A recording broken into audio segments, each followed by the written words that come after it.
Bonjour à tous, j'espère que vous allez bien.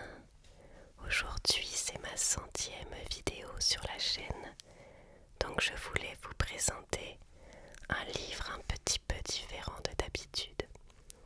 Donc je ne sais pas si vous vous rendez compte, mais le livre est très grand, il est aussi très lourd et en fait j'ai été obligée de m'installer par terre pour pouvoir filmer de plus haut. Et donc je vous présente aujourd'hui un livre d'une édition plutôt rare. Donc c'est La guerre des boutons, mais c'est une édition en papier velin. Donc ce livre appartenait à ma grand-mère. Il date de 1989 et j'en ai hérité. Et cela faisait un moment que je voulais vous le présenter. Et je me suis dit que la 100e vidéo c'était l'occasion. Donc nous allons le découvrir ensemble. Donc comme vous pouvez le voir, ce n'est pas un livre avec des pages reliées, c'est du papier velin. Ça ressemble à de grandes feuilles de papier canson pliées en deux.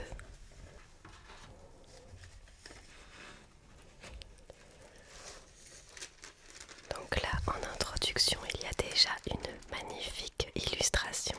Il y en a plusieurs tout au long du livre. Ce sont des gravures. Et ensuite, pour commencer, on a la justification du tirage, parce que ces livres sont numérotés. Le tirage total, en fait, est à 299 exemplaires. Ceux-ci sont encore plus rares. Le mien fait partie de ces 232 exemplaires sur velin d'arche, comprenant l'état définitif des 12 gravures numérotées de 68 à 299.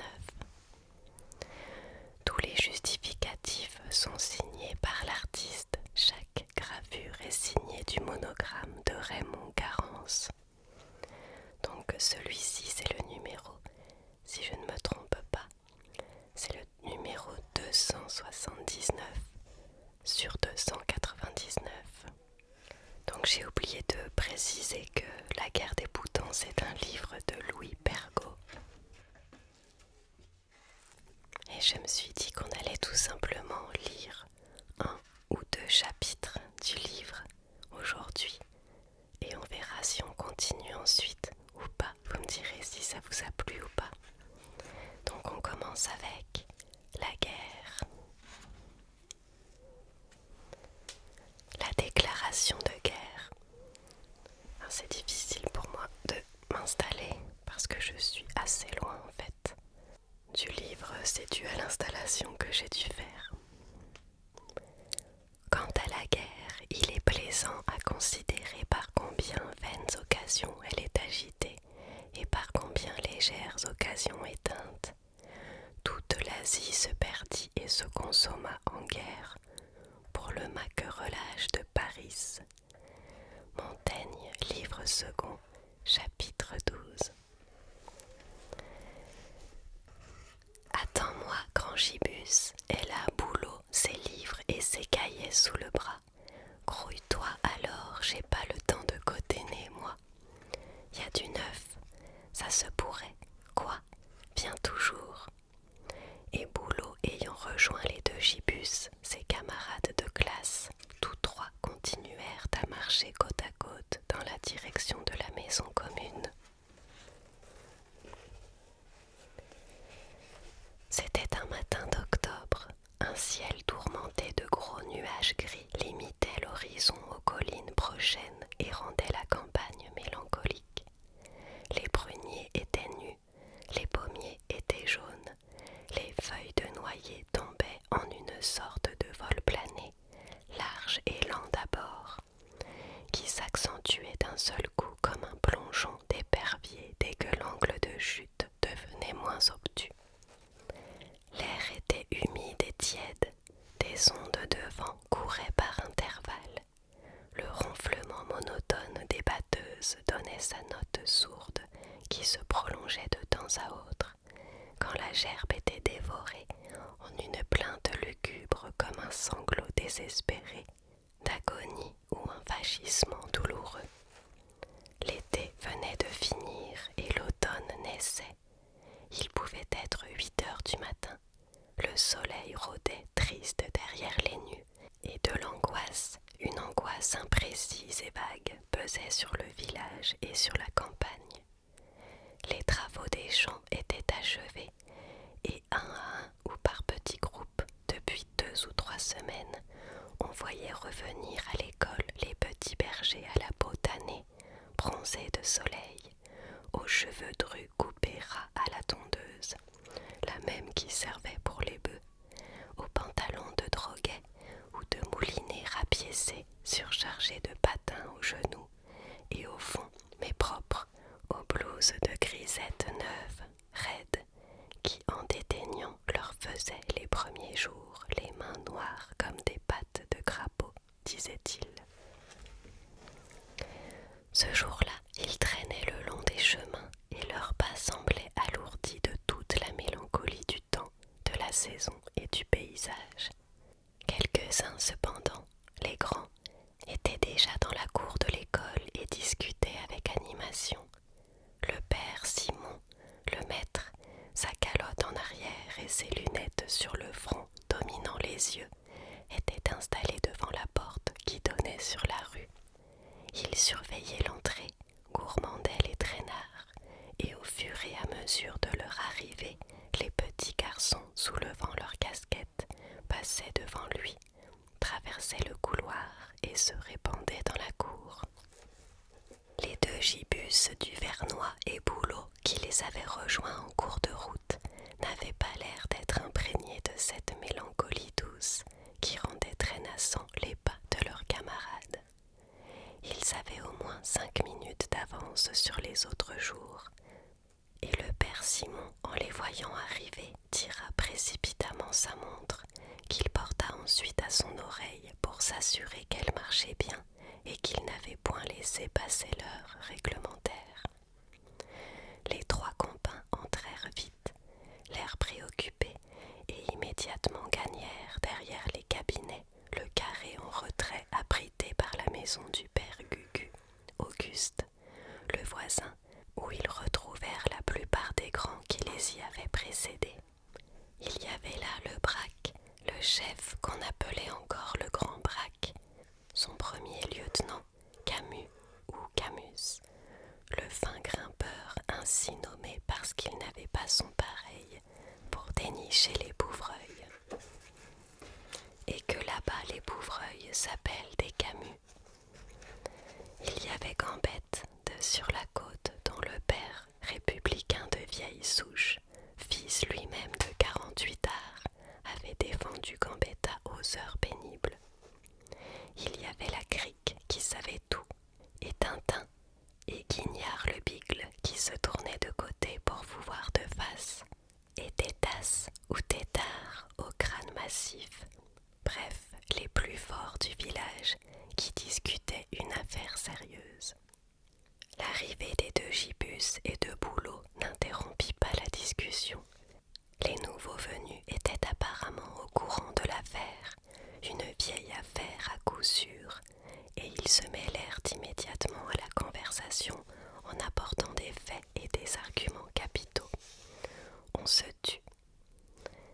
L'aîné des gibus, qu'on appelait par contraction grand gibus, pour le distinguer de petit gibus ou tigibus, son cadet, parla ainsi. Voilà, quand nous sommes arrivés, mon frère et moi, au contour des Ménelots, les Vellerans se sont dressés tout d'un coup près de la marnière à Jean-Baptiste. Ils se sont mis à gueuler comme des veaux, à nous foutre des pierres et à nous montrer des triques.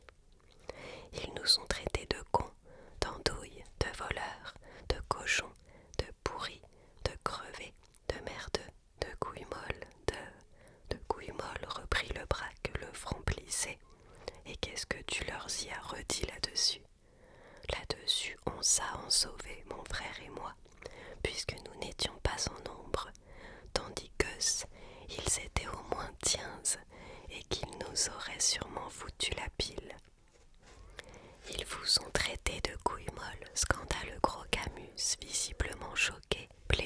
et furieux de cette appellation qui les atteignait tous, car les deux gibus, c'était sûr, n'avaient été attaqués et insultés que parce qu'ils appartenaient à la commune et à l'école de Longeverne.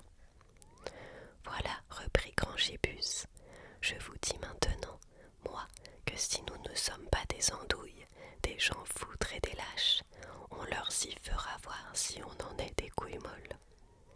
D'abord, qu'est-ce que c'est-il que ça, des couilles molles, fit Tintin. La crique réfléchissait. Couilles molles, des couilles, on sait bien ce que c'est, pardine, puisque tout le monde en a, même le Miraut de Lysée, et qu'elles ressemblent à des marrons sans bogue, mais couilles molles. Sûrement que ça veut dire qu'on n'était pas grand-chose, coupa Tigibus, puisque hier soir, en rigolant avec Narcisse, notre meunier, je l'ai appelé couille molle comme ça, pour voir. Et mon père, que j'avais pas vu et qui passait justement sans rien me dire, m'a aussitôt foutu une bonne paire de claques. Alors, l'argument était péremptoire et chacun le sentit. Alors, bon Dieu, il n'y a pas à rebeuiller plus longtemps, il n'y a qu'à se venger, na, conclut le braque.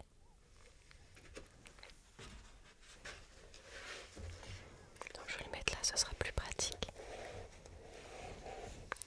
C'est-y votre idée, vous autres? Foutez le camp de là, hein, les chiens-lits, fit Boulot au petit qui s'approchait pour écouter.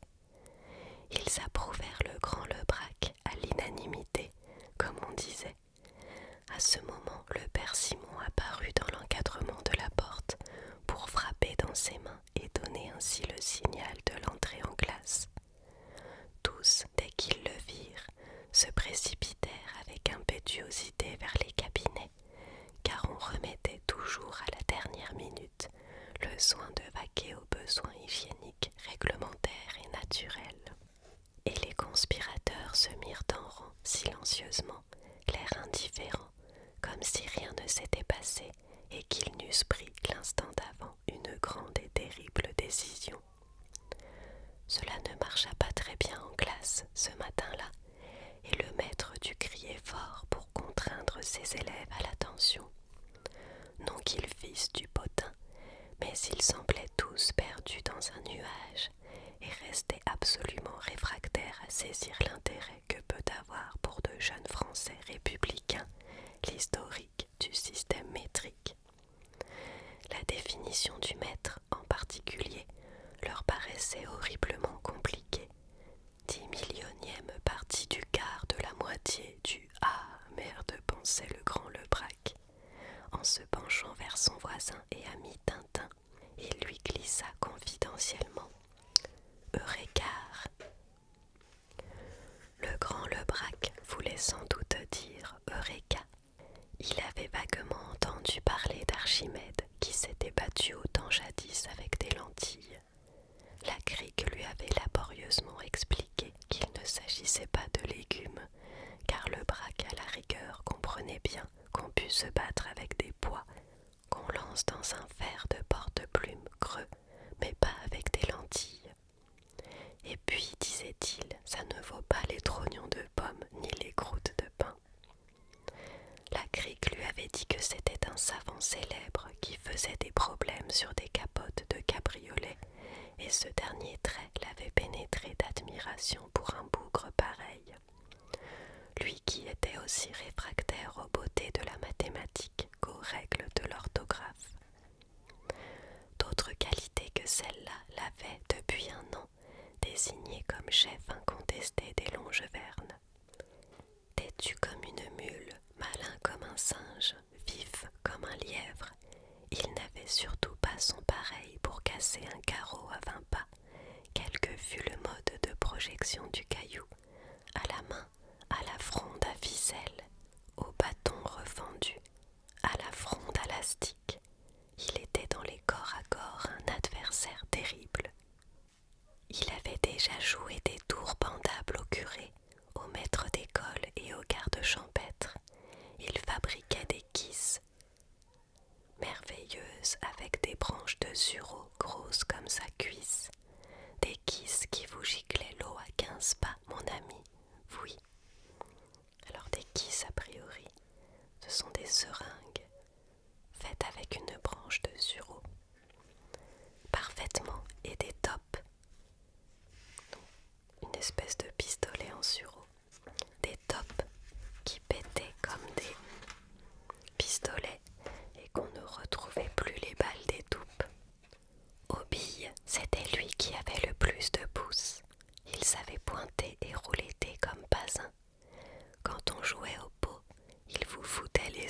sur les onsottes à vous faire pleurer, et avec ça sans morgue ni aucune affectation.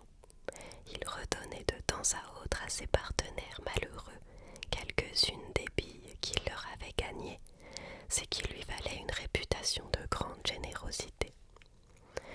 À l'interjection de son chef et camarade, Tintin joignit les oreilles, ou plutôt les fit bouger comme un chat qui médite un sale coup, et devint rouge d'émotion.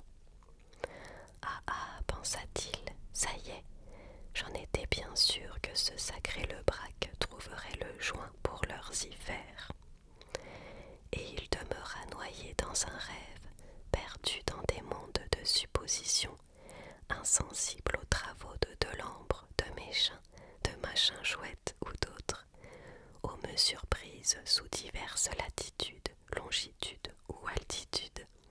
Ah oui, que ça lui était bien égal et qu'il s'en foutait. Mais qu'est-ce qu'ils allaient prendre les Vellerans?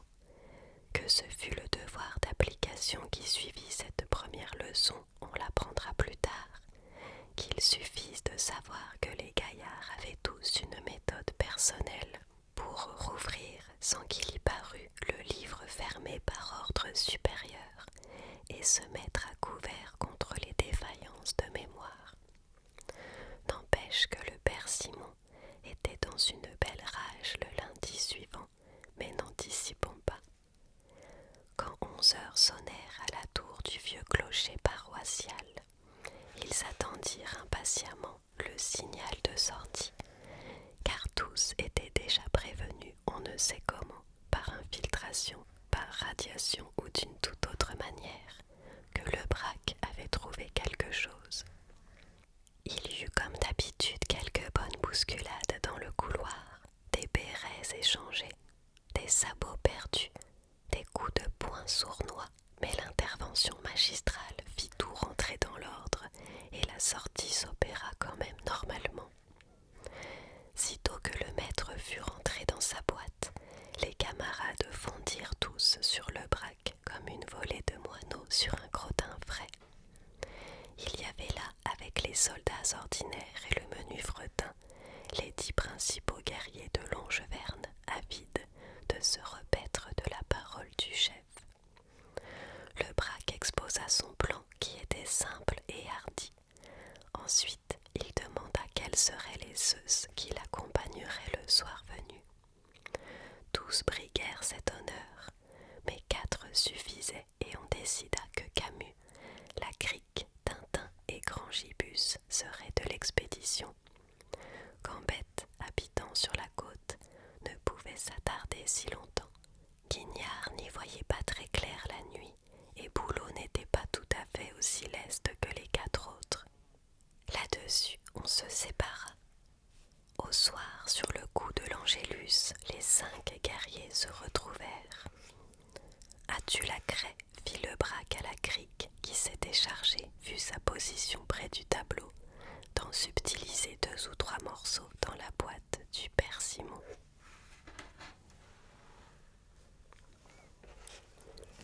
La Crique avait bien fait les choses, il en avait chippé 5 bouts, de grands bouts. Il en garda un pour lui et en remit un autre à chacun de ses frères d'armes. De cette façon, s'il arrivait à l'un d'eux de perdre en route son morceau, les autres pourraient facilement y remédier. Alors ce filon fit Camus.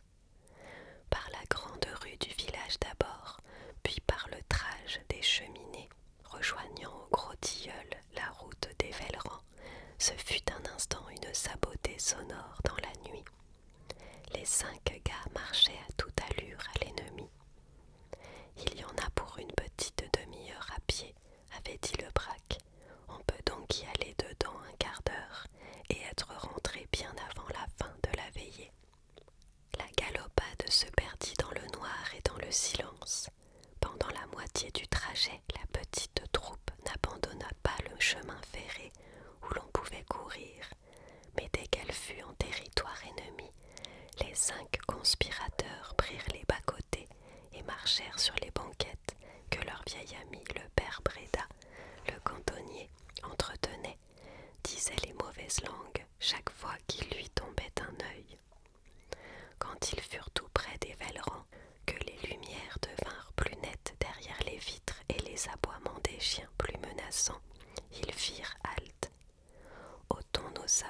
conseilla le braque, et cachons-les derrière ce mur. Les 4 guerriers et le chef se déchaussèrent et mirent leurs bas dans leurs chaussures, puis ils s'assurèrent qu'ils n'avaient pas perdu leur morceau de craie. On a une autre gravure ici. Donc, ils s'assurèrent qu'ils n'avaient pas perdu leur morceau de craie. Et l'un derrière l'autre, le chef en tête, la pupille dilatée, l'oreille tendue, le nez frémissant, ils s'engagèrent sur le sentier de la guerre pour gagner le plus directement possible l'église du village ennemi, but de leur entreprise nocturne. Attentifs au moindre bruit, s'aplatissant au fond des fossés, se collant au mur ou se noyant dans l'obscurité des haies, ils se glissaient, ils s'avançaient comme des ombres, craignant seulement l'apparition insolite d'une lanterne portée par un indigène se rendant à la veillée ou la présence d'un voyageur attardé menant boire son carcan. Mais rien ne les ennuya que l'about du chien de Jean Deguet, un salopio qui gueulait continuellement. Enfin, ils parvinrent sur la place du Moutier. Donc le Moutier, c'est l'église. Et ils s'avancèrent sous les cloches. Tout était désert et silencieux. Le chef resta seul pendant que les 4 autres revenaient en arrière pour faire le guet. Alors, prenant son bout de craie au fond de sa profonde, haussé sur ses orteils aussi haut que possible, le braque inscrivit sur le lourd panneau de chêne culotté et noirci qui fermait le Saint-Lieu cette inscription lapidaire qui devait faire scandale le lendemain à l'heure de la messe, beaucoup plus par sa crudité héroïque et provocante que par son orthographe fantaisiste. Tout le Velleran sont des peignes cul. Et quand il se fut, pour ainsi dire, coller les quinquets sur le bois pour voir si ça avait bien marqué, il revint près des 4 complices aux écoutes et à voix basse et joyeusement leur dit « Filons ». Carrément, cette fois ils s'engagèrent de front sur le milieu du chemin et repartirent sans faire de bruit inutile à l'endroit où ils avaient abandonné leurs sabots et leurs bas. Mais sitôt rechaussés, dédaigneux tout à fait d'inutiles précautions, frappant le sol à plein sabot, ils regagnèrent Longeverne et leurs domiciles respectifs, en attendant avec confiance l'effet de leur déclaration de guerre. Allez, on va lire le 2e chapitre aussi, on est bien parti. Donc chapitre 2, tension diplomatique. Les ambassadeurs des 2 puissances ont échangé des vues au sujet de la question du Maroc. Les journaux été 1911. Quand le second eut sonné au clocher du village, une demi-heure avant le dernier coup de cloche annonçant la messe du dimanche, le grand Lebraque, vêtu de sa veste de drap taillée dans la vieille anglaise de son grand-père, culotté d'un pantalon de droguet neuf, chaussé de brodequins ternis par une épaisse couche de graisse et coiffé d'une casquette à poils, le grand Lebraque, dis-je, vint s'appuyer contre le mur du lavoir communal et attendit ses troupes pour les mettre au courant de la situation et les informer du plein succès de l'entreprise. Là-bas, devant la porte de Fricot l'aubergiste, quelques hommes, le brûle-gueule aux dents, se préparaient à aller piquer une larme avant d'entrer à l'église. Alors, piquer une larme, c'est traduit par boire la goutte. Camus arriva bientôt avec son pantalon limé au jarret et sa cravate rouge comme une gorge de bouvreuil. Ils se sourirent. Puis vinrent les 2 gibus, l'air flaireur, puis Gambette, qui n'était pas encore au courant, et Guignard et Boulot, la crique, Guérellas, Bombay, Tétasse, et tout le contingent au grand complet des combattants de Longeverne, en tout une 40aine. Les 5 héros de la veille recommencèrent au moins 10 fois chacun le récit de leur expédition, et la bouche humide et les yeux brillants, les camarades buvaient leurs paroles, mimaient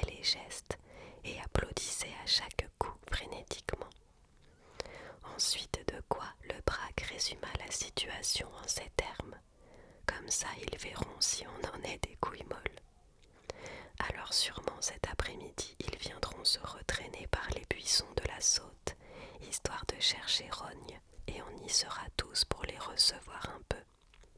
Faudra prendre tous les lance-pierres et toutes les frondes. Pas besoin de s'embarrasser de triques, on veut pas se colter. Avec les habits du dimanche, il faut faire attention et ne pas trop se salir, parce qu'on se ferait baigner en rentrant. Seulement, on leur dira 2 mots. Le 3e coup de cloche, le dernier, sonnant à toute volée, les mit en branle et les ramena lentement à leur place accoutumée dans les petits bancs de la chapelle de Saint-Joseph, symétrique à celle de la Vierge, où s'installaient les gamines. Foutre, fit Camus en arrivant sous les cloches, et moi que je dois servir la messe aujourd'hui, je vas me faire engueuler par le noir. Et sans prendre le temps de plonger sa main dans le grand bénitier de pierre où les camarades gavouillaient en passant. Gavouiller agitait l'eau avec la main pour faire des remous, des glou-glou. Il traversa la nef en filant tel un zèbre pour aller endosser son surplis de turiféraire ou d'acolyte.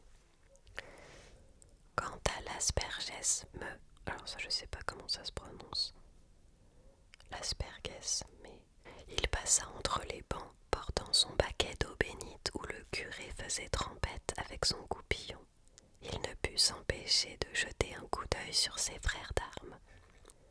Il vit le braque montrant à Boulot une image que lui avait donnée la sœur de Tintin, une fleur de tulipe ou de géranium, à moins que ce ne fût une pensée soulignée du mot souvenir, et il clignait de l'œil d'un air donjuanesque. Alors Camus songea lui aussi à la Tavie, sa bonne amie, à qui il avait offert dernièrement un pain d'épices, de 2 sous s'il vous plaît, qu'il avait acheté à la foire de Versailles. Un joli pain d'épices en cœur, saupoudré de bonbonnets rouges, bleus et jaunes, orné d'une devise qui lui avait semblé tout à fait très bien. Je mets mon cœur à vos genoux, acceptez-le, il est à vous.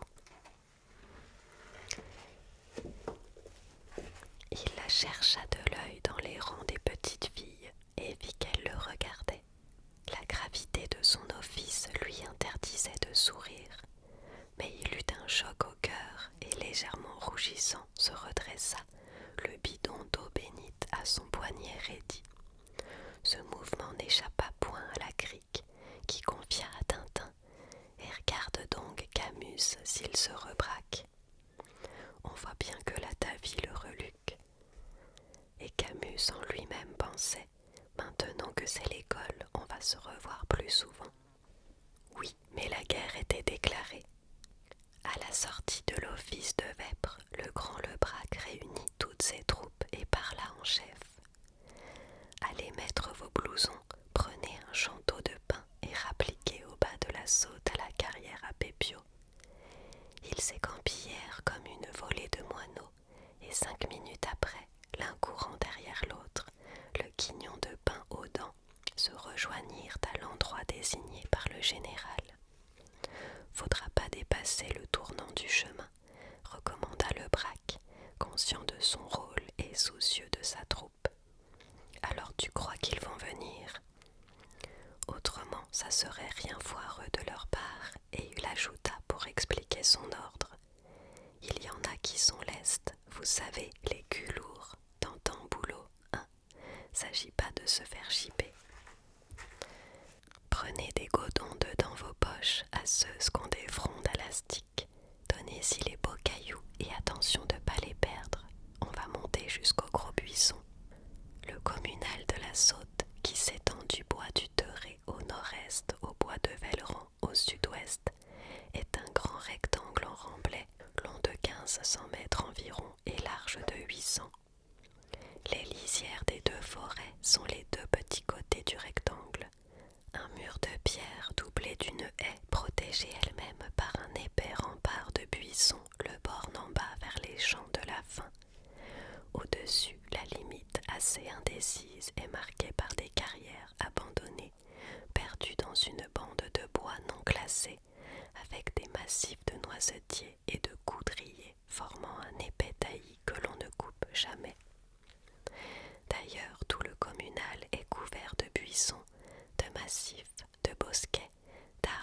isolés ou groupés qui font de ce terrain un idéal champ de bataille. Un chemin ferré venant du village de Longeverne gravit lentement en semi-diagonale le rectangle, puis à 50 mètres de la lisière du bois de Velleran, fait un contour aigu pour permettre aux voitures chargées d'atteindre sans trop de peine le sommet du Créteau. Un grand massif avec des chênes, des épines, des pruneliers, des noisetiers, des coudriers emplit la boucle du contour. On l'appelle le Gros Buisson.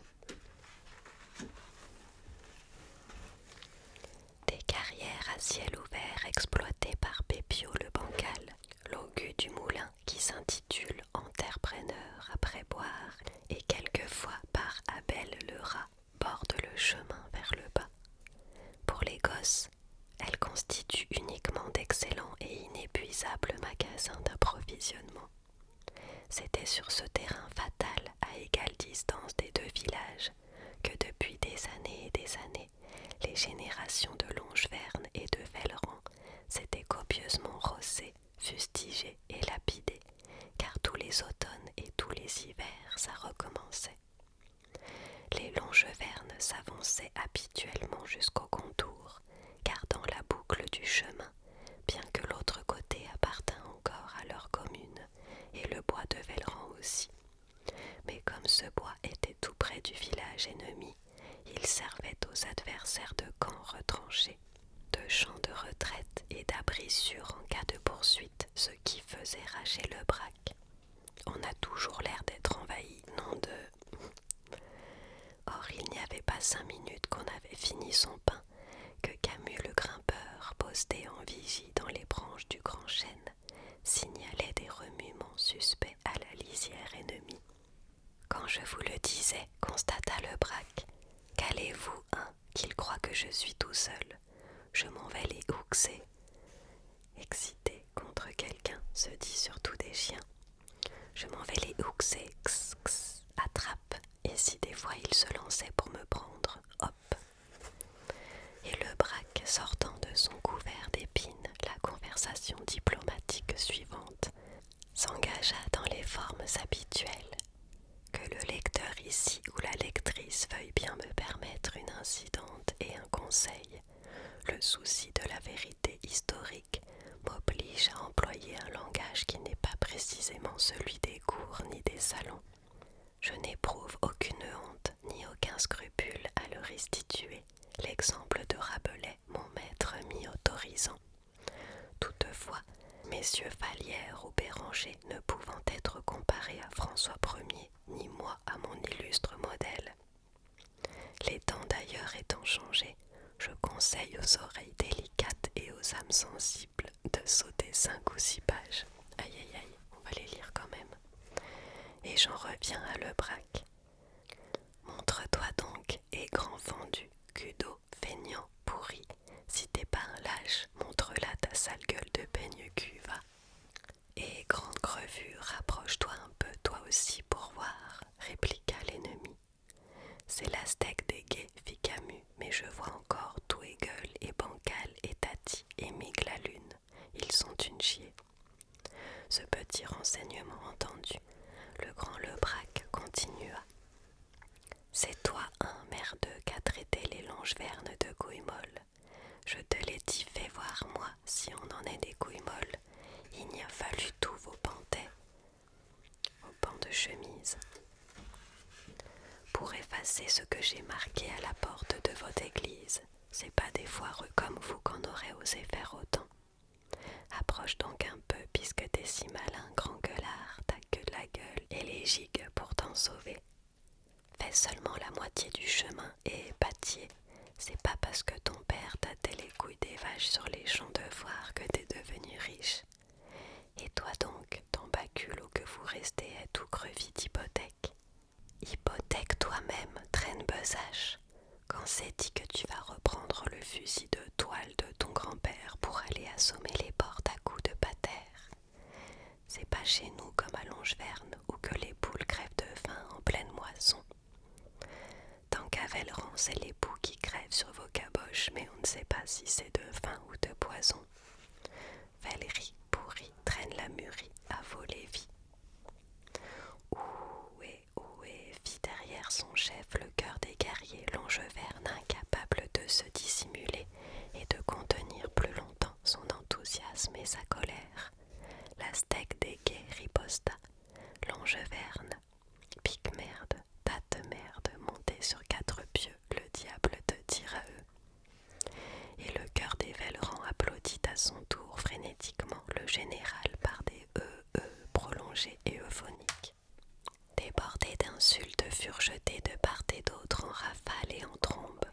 Puis les 2 chefs, également surexcités après s'être lancés les injures classiques et modernes, enfonceurs de portes ouvertes, étrangleurs de chats par la queue, etc., revenant au mode antique, se flanquèrent à la face avec toute la déloyauté coutumière, les accusations les plus abracadabrantes et les plus ignobles de leur répertoire.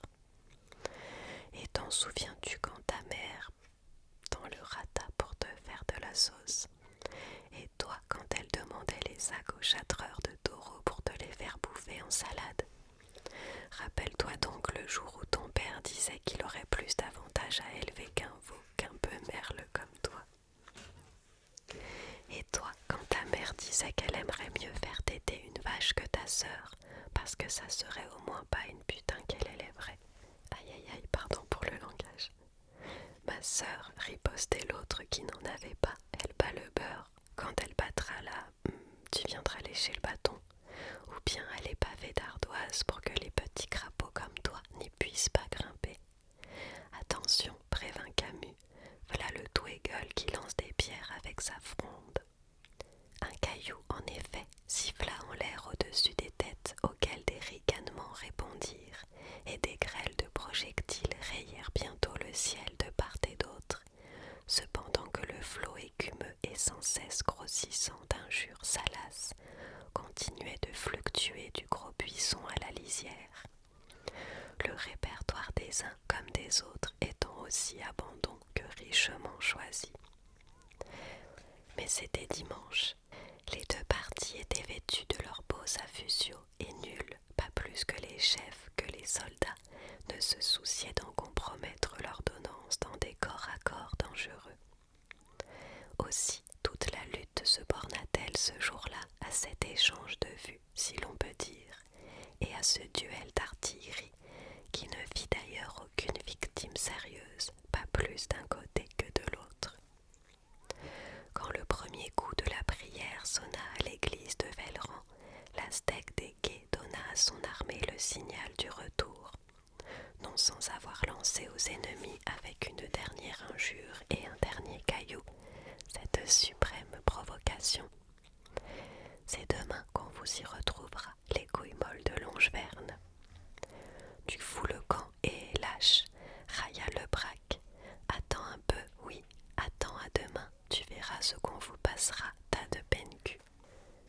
Et une dernière bordée de cailloux salua la rentrée des Vellerans dans la tranchée du milieu qu'ils suivaient pour le retour. Les Longeverne, dont l'horloge communale retardait ou dont l'heure de la prière était peut-être reculée, profitèrent de la disparition des ennemis et prirent pour le lendemain leur disposition de combat. Tintin eut une idée de génie.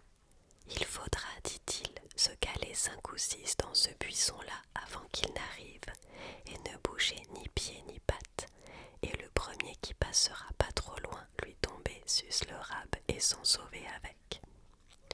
Le chef d'embuscade immédiatement approuvé choisit parmi les plus lestes les 5 qui l'accompagneraient, pendant que les autres mèneraient l'attaque de front, et tous rentrèrent au village, l'âme bouillonnante d'ardeur guerrière et assoiffée de représailles. Donc c'est la fin du chapitre 2. Vous me direz si cela vous tente que je lise la suite. C'est sûr que c'est plutôt léger et rigolo.